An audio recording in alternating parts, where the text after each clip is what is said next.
to acknowledge that those of us who are settlers benefit from their land, as settlers in Chipuktuk, as well as Fringe Theatre as a movement. We want to take the time to remember. Please take this time to turn off your cell phones.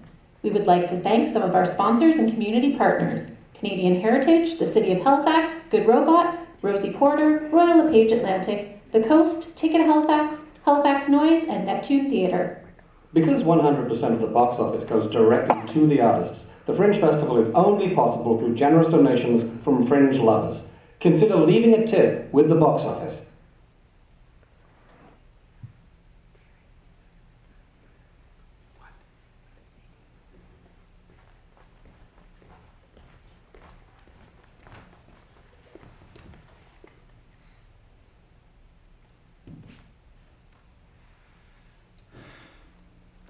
Hi, how's everyone doing tonight?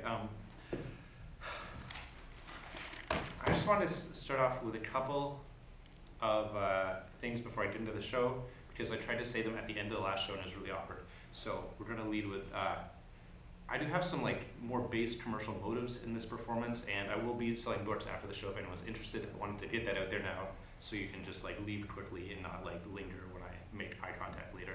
And also, this show is a pretty loose thing. The first night I was really rough. The second night I could barely speak for some reason. So we'll see how this one goes. Hopefully you can sort of synthesize the two. So imagine you're biking down a hill. I'm from Fredericton, and it's a valley type city. I know in Halifax there's hills too. But in Fredericton you could when I was in high school, I would go biking and I would hit 80 kilometers an hour and it would be wild. So just picture this situation. You're biking, you're going 30 kilometers an hour, faster than the speed limit. You're passing all the cars on the hill. You see your high school teachers driving by, they're looking at you with this look on their face. And then as you're moving down towards the bottom, you see this guy from your school. And for some unknown reason, he's got this wrench in his hands. And as you pass him, you're thinking, that's kind of weird. And then he sticks it in your spokes and you go flying 10, 15, 20, 25 feet. And you know that when you land, it's going to be kind of peaceful. Sorry, not peaceful. It's the opposite of peaceful. It's going to be hell when you land, but the time in the air is a little peaceful. And when you do land, you find out everything is worse than you ever could have imagined. You think as you're laying there in your blood and the mud and your guts, it'll take days, maybe even a week for you to get better, but it takes months for you to ever even walk again. And this is in a metaphorical sense, what happened to me at the end of my undergrad. It started on a Tuesday in February. I went to Mount Allison University in Sackville, New Brunswick, and I was working at the library, and having finished my coffee, I decided to get up, stretch my legs, and have a drink of water. And while I was at the library water fountain, I found the water was wetter, fresher, cooler, more refreshing than I ever thought water could ever be. So, I went back 4 or 5 times throughout the rest of the afternoon just drinking out that wonderful library water. And then when I got home, which is maybe a 5-minute walk, I lived down the block from the campus. When I got home, even though I'd been thoroughly hydrating myself all afternoon, I found myself to be still thirsty, so I poured myself a glass of my home water, and that water also just tasted so much better than I ever imagined water could taste in my life. So from this point on, I began drinking water with this enthusiasm that I never had for any beverage before. And I would carry around these, because I'm really cheap, it took me 5 years to ever buy a thermos, but I would carry around these used coffee cups, because I'm cheap, to class with me, and I would fill them up, before, after, and during class with water. And as a result, I became pretty quickly familiar with all the nearest water fountains were on campus. So for example, there was this porcelain fountain by my advanced Shakespeare class, which was, it was okay. It sort of had a weak water pressure, so you had to sort of really gulp it in and stay there for a while. And then my late Victorian lit had this, it was in the bathroom of a science building. There was no water fountain around, so I would just go to the men's room, which was right next door, and have a glass of bathroom water, which people would judge me for, as as they do. I still drink bathroom water. I'm very proud of it. This is a cup of Neptune bathroom water, and I haven't had any yet, but last show was very very good too. Anyways, but I think my favorite water fountain was a few doors down from my Chaucer class, Canterbury Tales, and it had this tinny fountain with a sign above it that read, "Lead levels are not dangerous." And I always wondered, like, was this a sign that was specific to this fountain? Like, was there an issue with lead levels and they fixed it? Or is there an issue on campus broadly with lead levels and this is the only safe drinking water?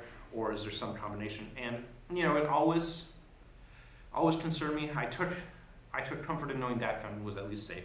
And I mostly try and make it there if I could. Anyways, there's a similar looking tinny water fountain without a sign near my honors advisor's office. And my honors project, as I've sort of spoiled by advancing the slide too quickly, was on Prince and on the relationship between sex and religion in his music. And there's a number of reasons for this, but mostly it was because Prince was like my favorite person since I was like a 12-year-old. I grew up in this pretty like out of the loop family. My parents both come from very like religious backgrounds. They're both non-practicing anymore, but they've inherited a lot of their like sort of extremism of their parents, and they would like ban me from doing like things that everyone else did. Like I could not buy toys with batteries in them. I was not allowed to watch, The Simpsons.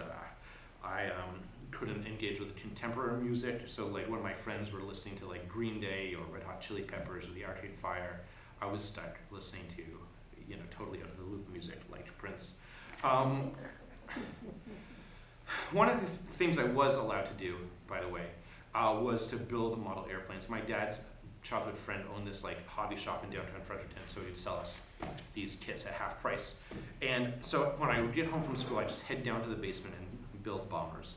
And when I was down there, I listened to what remained of my dad's record collection, which at this point was pretty modest. We'd had a yard sale at like when I was 6 or 7, and so what remained was mostly by like Bob Seger, the Eagles, J. Giles Band, Supertramp. Nothing that like nothing that's gonna sell for more than $5 at a record store today.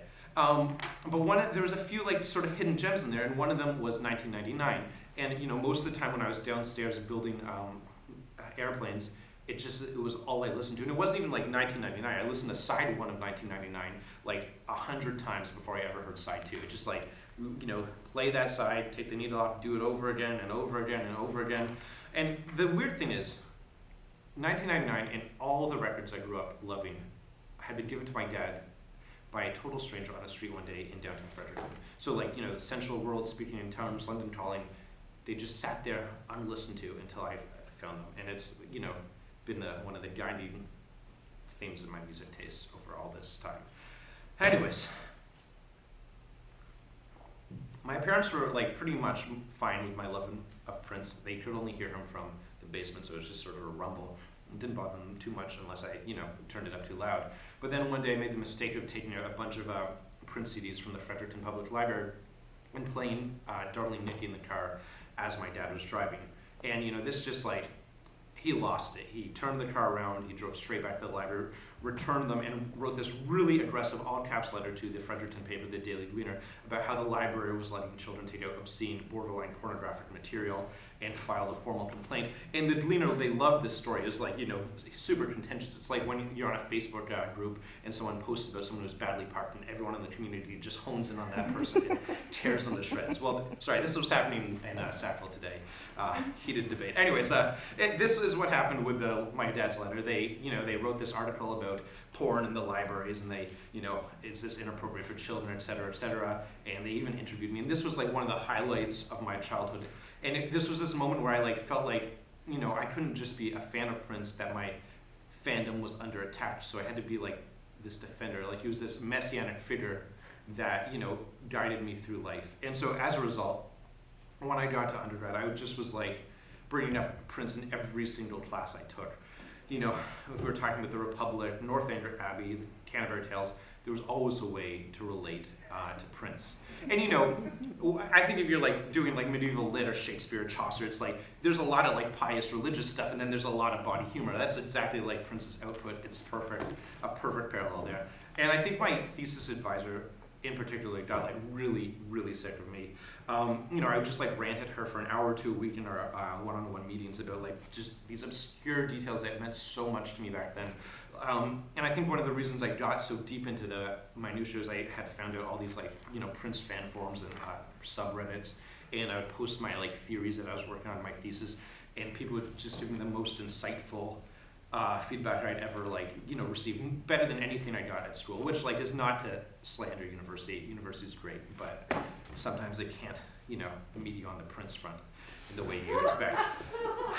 Anyways, so along with my sort of love of water, we've been on this big Prince tangent, but I got into my love of water for a second. And as I started drinking more and more water, I found that there was these changes that were coming along with my body. And so even though I started drinking water because I found it tasted so good, what ended up happening is I would feel kind of thirsty when I wasn't drinking water. There was this longing in my mouth for that sweet, sweet taste. So I just would drink more and more and more water. And so naturally when you're drinking 20, 25 cups of water a day, you're gonna pee a lot. And I was peeing incessantly. We went home for Valentine's Day? No, you wouldn't go home for Valentine's Day. There's some trip we went to Fredericton for, and I had to pull over on this tour drive 3 times to take a piss at the McDonald's by the casino in New Brunswick, at the Irving in Shipman, and at the Big Stop in Lincoln, which is 5-10 minutes from my parents' house. But I was just each time just on the verge of wetting myself. It was getting really intense. It just was constantly cycling through me. And so on top of the inconvenient and long car trips, I also was peeing endlessly in the night, waking up 3-4 times in the night. I would first, because I was thirsty, grab a glass of water to quench my thirst, and then take a pee. And then because I'd just been drinking so much water, I'd wake up a few hours later and have to pee again, and then I'd take another drink of water, and it was this cycle. And I was not getting that much sleep, and I think as a result of that, I was getting really tired in my last semester. I'd found even though after 4 years I'd really developed this competency with reading, that I suddenly could no longer make it through medieval literature, and I'd fall asleep at the desk like this and wake up around time for class, and I would have this giant red mark on my forehead that would follow me throughout the day, and it was very embarrassing. So what I started doing, instead of falling asleep like that, is I just started reading in bed, and after a few times of falling asleep and sleeping right through class, I began setting alarms for myself for 10 minutes before class to give myself enough time to wake up, grab my stuff, sprint to class, and hopefully not arrive more than 10 minutes late. Sometimes I was 15-20 minutes late, and I would just sort of pace around the hallway debating whether I would go in for another 5 minutes, and I always would, because you can't sacrifice your education. Anyways, the last big change that came along with my love of water is that I was losing a lot of weight. And there were a couple theories as to why this was happening. One of my friends had this theory that because according to her, 70% of your body is water. I don't know if this is an exact figure, don't quote me on that. But because I was peeing so much and 70% of my body is water, I was peeing away my water weight, which is apparently up 50 plus pounds. Didn't know that. And I thought personally that I was losing so much weight because I was sprinting a couple times a day to campus, and finally getting exercise for the first time in my life. Just the weight was melting off me. And all these changes that I've been listing, but especially the constant exhaustion, was making it really hard for me to get schoolwork done. And I was falling desperately behind in all my classes, and especially my thesis. I devised this method of canceling, forgetting about rescheduling appointments or what with my advisor, and I had gone all of March without meeting with her once, just by you emailed me too last minute. Oh, I'm sorry, I lost track of the time, whatever. And this late degree nosedive did not really bother me. I just kept thinking, I've got a lot of catching up to do when I finally am feeling 100%. But something was wrong with me, and it all culminated on the last weekend of my undergrad because I ignored all these signs. So the weekend, which I remember in vivid detail, sort of plays out like this. I'd gone to a show on Friday night at our bar, and I'd stayed out late chatting with people, ranting to them about Prince, and set a ton of alarms for myself to wake up early, but slept through every one. And then I woke up and I was a little hungover, so I started the day slow by watching the new season, I think season 2 of Daredevil on Netflix. And before I knew it, it was after 5, and I'd agreed to meet my girlfriend for dinner at Mel's, which was a 5-minute walk away. So I showered and made it down to Mel's, and I had the Big Mel, which, as its name suggests, is a Big Mac sandwich, but it's got artisanal bread and hand-cut fries, and is $5 more expensive. And because it was not just the end of a semester, but my entire time in university, I felt a little indulgent. So I also ordered a slice of their lemon meringue pie, which, as you can see, is horribly drawn here, but actually is amazingly made. And I highly recommend it. If you're ever in Sackville, have the lemon meringue pie, and you'll see what I'm talking about. It was so good that as we made our way up to the theater, after the meal, I could feel the sugar like pulsating through my veins. I think that's the right word. Anyways, I could feel the sugar pulsating through my veins. And then at the theater, because I was feeling like kind of like, thirsty from that walk up the street, I ordered a giant Pepsi and popcorn. And we'd gone to see Sackville is a small town, and there's only one theater, and there's only one screen in that theater. So when you go, you have no choice. And we went to see Batman versus Superman. And I wasn't that excited for that, and I ended up falling asleep in the previews, which felt like a waste of money. But I also thought, this is a good situation. I'll sleep for 2.5, maybe 3 hours. It's a long, indulgent Zack Snyder film. And when I get home, I'll be ready to put a good 6 hours of work into my thesis. But unfortunately, the walk home just completely wiped me out, and I collapsed on the bed and went straight to sleep. And I said to myself as I was lying there, Sunday is not too big of a day to get everything done. You can do it on Sunday. And so, Sunday morning, I wake up amazingly. I think this was a record for me in the university, 9:30 a.m. And my girlfriend was in the shower, so I popped in a bagel into the toaster and had a really large glass of orange juice as I waited for it to pop back up, maybe even 2. And then I decided to, as I ate, watch one more episode of Daredevil. And it was at that very moment, as I was watching the opening credits, that I felt like this bomb just it went off in my stomach, and I sprinted down the hall and started banging and banging and banging on the door. But my girlfriend either couldn't hear me or wouldn't let me in. Our bathroom had no lock on it, but the handle was actually broken, so you could only open it from the inside when you were in there. And she could not hear me, so I ended up in the kitchen vomiting all over the clean dishes in the sink, all over the dirty dishes. I've got the inverted. I vomited everywhere: clean dishes, dirty dishes, backboards, floor, every single place you can imagine. There was just vomit, on the ceiling even. And sometimes when you vomit, I don't know how many people here have vomited a lot, but I think I have a really good relationship with vomiting. And there's times when I vomit and I feel like it's a good experience. You've had I tend to get food poisoning at McDonald's quite often, and it's I've had a Big Mac that's not sitting well with my stomach. I haven't been sleeping because that Big Mac's just in there rumbling, and eventually I wake up and I run to the bathroom and I puke, and I feel like gold, it's this beautiful experience to eject poison from your body. But this was not that pleasant type of vomit. This was a new type I'd never really experienced before, which was this my body is shutting down sort of vomit and rejecting everything I consume. And it lasted all day. Every single time I tried to eat, every single time I had a glass of orange juice, I puked it. And I think I puked 13 or 14 times that day. And all I could do was sort of lay in bed and watch the rest of season 2 of Daredevil and sort of shiver. And it was this really weird experience because I was only semi-conscious, and the action sequences were blurring into my fantasies about finishing the semester. It was not a good time. And around 3 a.m, I started having these heart palpitations really intensely, and I couldn't really breathe that accurately or well. And so I woke up my girlfriend. I said, you have to take me to the hospital. I think I'm having a heart attack or something. And so she drove me to the Sackville ER, and I spent the night there. And at 10 a.m, a doctor came in and asked me how long I'd been diabetic for. And since I didn't realize I was diabetic, they sent me straight to Moncton, to the Moncton Hospital, and I spent the rest of the week in the ICU. And it turns out I'd been living for about the past 3 months of my life with undiagnosed type 1 diabetes. And my love of water was not actually a real love. It was caused by the fact that I was becoming dehydrated because I was peeing out all the sugar that my body could no longer process. And since my body couldn't get energy from sugar, it had turned to burning its own fat to survive. So the weight loss was not because of my drinking or running, but because I was eating myself alive. And by the time I ended up in hospital, I was under, right now I'm 213 pounds. I know I feel embarrassed to say that, but at this point I was under 100 pounds. So I really shrunk. And it was this skeletal thing. My lips peeled off from the dehydration, and a lot of chaos. Anyways, by the time I was released from intensive care later that week, I found I could no longer read. My eyes could not focus on text. And why this was, according to the diabetic nurse, was that your eyes are this the last part of your body to adjust to changes in blood sugar levels. So I'd hold a book and I would be this, that, trying to focus on the text, and I couldn't do it. And so I sort of gave up on that.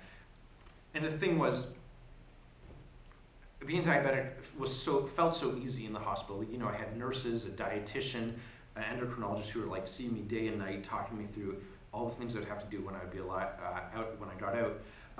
But it suddenly felt so overwhelming at home. Like a weekend, everyone told me, like, Patrick, you gotta be keeping your insulin in the fridge. Like, I'd been leaving it out and I thought it all gone bad, so I was like freaking out trying to research how to tell if your insulin's bad and what happens if you've got bad insulin. Are you gonna poison yourself and go with it right then? But then the main thing that was really like anxiety inducing was eating. And I'd never been something that thought much about eating. Like I would have, you know, pizza pockets or spaghetti or frozen pizza. Like it was a pretty limited meat palate, and there wasn't a lot of thought in what that went into what I ate. But suddenly I was told I had to really narrowly focus on eating 60 to 75 grams of carbohydrates, which was like essentially 2 pieces of toast, a banana or an orange, and a glass of milk or a yogurt with each meal. And you know, you could have like meat and lettuce on a sandwich too if you wanted. So I felt constantly hungry from how little I was allowed to eat during the first few months, and also was just totally stressed out about, like, you know, taking the right insulin, taking the right amount of insulin. And so like what happens is, I don't know if anyone else is diabetic here, but if you take too much insulin, you can give yourself a low blood sugar, and that can cause you to pass out and die. And if you take too little insulin over too long a time, your levels will run high, and you'll either go blind, or you'll lose kidney functions, or you won't be able to get an erection, or you'll die.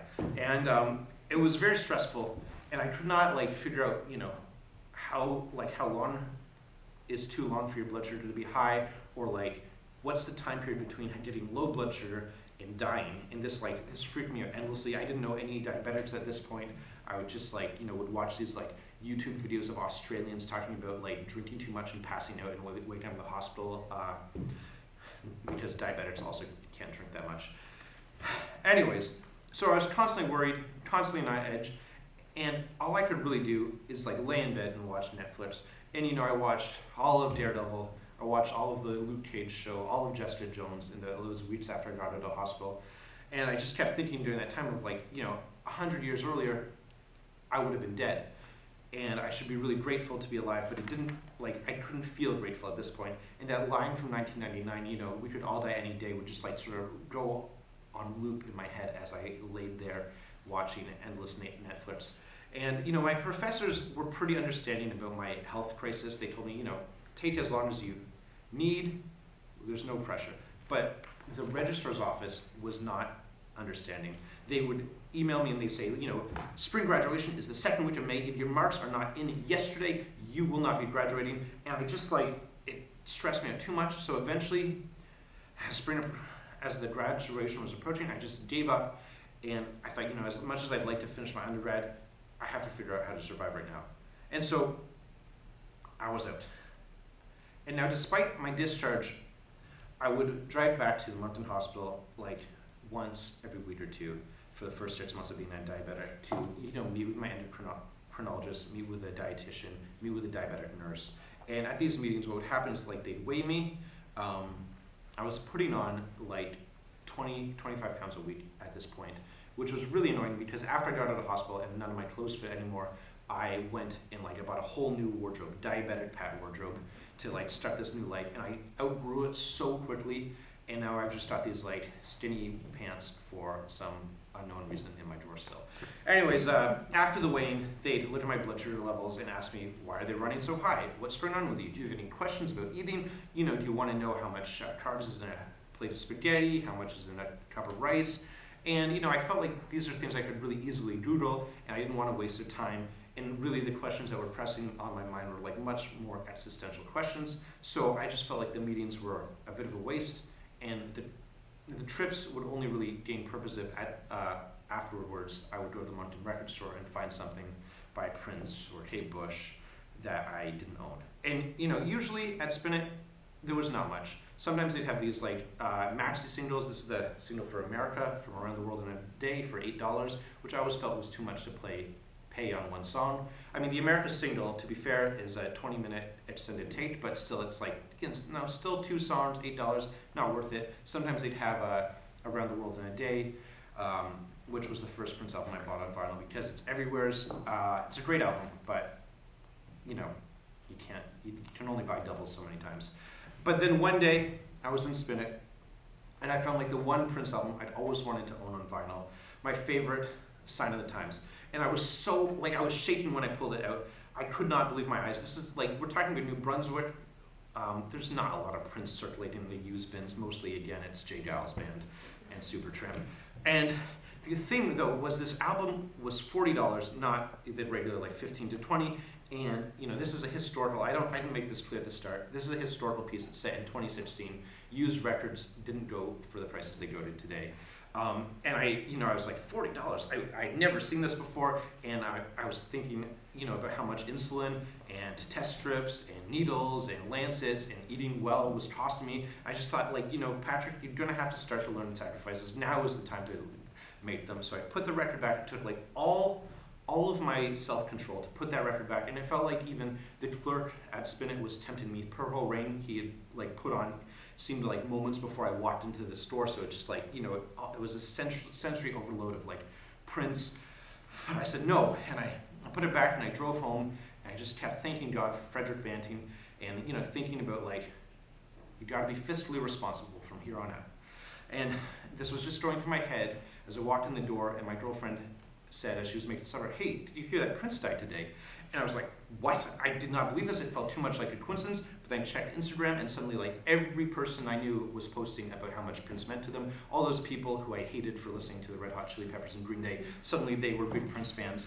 And when you see something like trending on Instagram like that, anytime you see someone's face over and over and over again on your timeline, they're done for. There's no reason everyone's posting at once. So I jumped right back into my car to prove my Prince love, drove straight back to Spin It to get Silent Times, but it was not there. They had just added, though, this maxi single of the title track for $25, which was a total ripoff, but I went for it anyways. I just said, fuck it. And then when I got home, I bought Sign of the Times on eBay for $85 plus shipping, which was like $40. And then I bought every other Prince album I'd always wanted, but could never justify buying for myself. Within I'm talking about a week or two, I spent like $400 or $500 on Prince. And I just kept thinking, I could die any day. Why show any restraint? And, as someone who was unemployed and accruing a lot of debt, I was quickly out of money and desperately looking for jobs. And I had pulled this scam in high school with my parents in which I convinced them not to make me work. I said, if you want me to be successful, I need to get a good scholarship, which means I cannot ever have a job in my life until I'm out of university. And they bought this bullshit. And so the result of it was that when I started applying to jobs finally, no one would hire me. It was like a blank resume. And I didn't have a degree either. So I was just sending out endless formal emails, hoping and praying, but nothing was coming to it, and it just seemed, for so long, so futile. And I'd lay in bed and think, but is this my life now? Is this it? And I was like, there's got to be something you want to do, something that will make this not just this total misery. And I thought about this workshop I'd attended at Struts Gallery, which is an artist-run center in Sackville, in the fall before I got diabetes. And the workshop was on making goals and achieving them. And so the instructor said, take a big goal of yours, or something, maybe not, not too big, but something that you think is manageable within a couple years, and write out the concrete and small steps that you could do to achieve this. And I wasn't really sure of what this goal would be. I thought, I want to be a rock star, but I'd gotten kicked out of bands in high school because I could not stay on tune or beat or sing, so there was not a lot of future there. And so I ended up writing this plan on how I would become a writer or a graphic novelist, if you want to distinguish between the two. I don't personally see any difference. But so my plans to becoming an author and becoming a published author were as followed. I was going to write a book, I was going to cozy up to a publisher, and I was going to get this publisher to publish the book I'd written. And this is sort of a condensed version. There wasn't a lot of space on the form to write your plans out. But I had actually met two publishers in my life. One was this guy, Andy Brown, who runs Conundrum Press at Wolfville, who had come to the Zine Fair in Sackville a few times and had read some of the things I'd done and was supportive of them. So I thought, there's